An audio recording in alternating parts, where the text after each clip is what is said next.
Hello, this is Mr. Hazen for our 9:30 rounding lesson for math. The goal for today is to how do you use a number line to help you round. So the very first thing I had the students do is we drew this number line. It's just a basic number line from 0 to 100. Each interval is by tens from 0 to 100. And after they wrote that number value place down, I had them put a dot on their number line of where 82 would be. And I had them say it's between 80 and 90, so they put it here. And then really all we have to do is look and see, is it closer to 80 or closer to 90? So 82 would round to 80. And so we did that with a few other numbers, and some of the numbers that we did, this is a number that was very important. I said we did 55. All right. Well, 55 is the halfway point. And they said it would go here, but a lot of our students were confused on which way it went because it was halfway.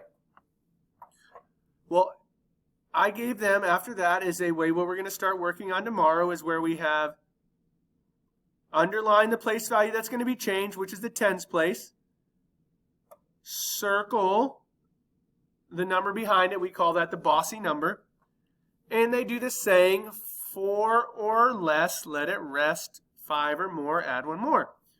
Well, the other thought process too that we did is that, and we said a 5 or more, add one more, so we're going to add one more, so it would actually go to the 60.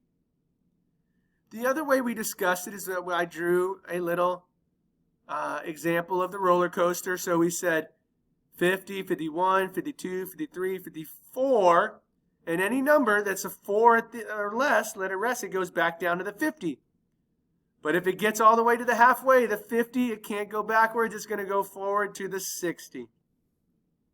And that's the reason why 5 or more, add one more.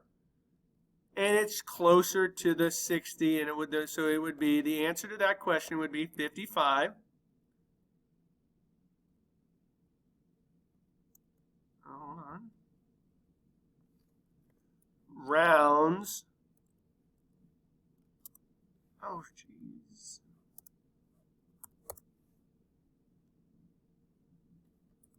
55 rounds to 60. Mr. Hazen. All right, guys. So that's just a quick one. We did that. We did another one. Another example we did was we changed it and we moved from that place from just an easier one like that, and we just added some numbers here. Now we're going our number line. Draw the number line that's here. And it's going by, the intervals are by hundreds. And so the ones that I did with the students was 250. And it's in between 200 and 300. And just like I was saying before, the 2 is going to be the number that gets bossed around. The bossy number is the 5. 5 or more, add ones more. So it would round to 300. 250, which is halfway. If it's halfway and larger, it's going to round to the next place value. If it's below halfway, it's going to go back down to the previous place value, the previous interval. All right. So we did one more tricky one I wanted to get them with, and honestly it was really awesome because most of our students didn't get tricked. They saw that it was 978, and they said, oh my goodness, that's more than the halfway point of 950, so it's going to round to 1,000. So they knew that it actually rounds to 1,000. So 978 would round to 1,000. So one of the major things is to really remember 4 or less, let it rest. 5 or more, add one more. And that middle point where it's whatever interval you're at and it's in the middle, you're either going to, if it's in the middle, if it's that middle number, it's going to round up. If it's below that, it's going to round down and stay the same. right.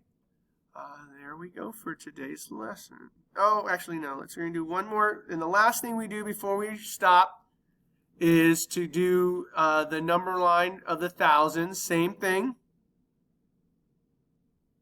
The number after you finish drawing this number line in your journal, the number that we worked on was 3,678.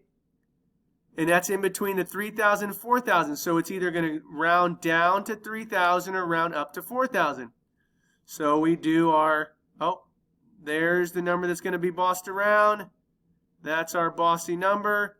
5 or more, add one more. Oh, it's 5 or more, so it would round to 4,000. And just a reminder, just let everybody, that you guys know if you're watching this, tomorrow is going to be an asynchronous day. There's going to be videos and an assignment to do on Google Classroom. And the biggest assignment for that is there's going to be a thing you need to make sure you look under Moby Max. Find your student's name or your name if you're working on this. And it's going to tell you exact directions on how to do the pre-test for Moby Max. All right, thank you. Have a great day.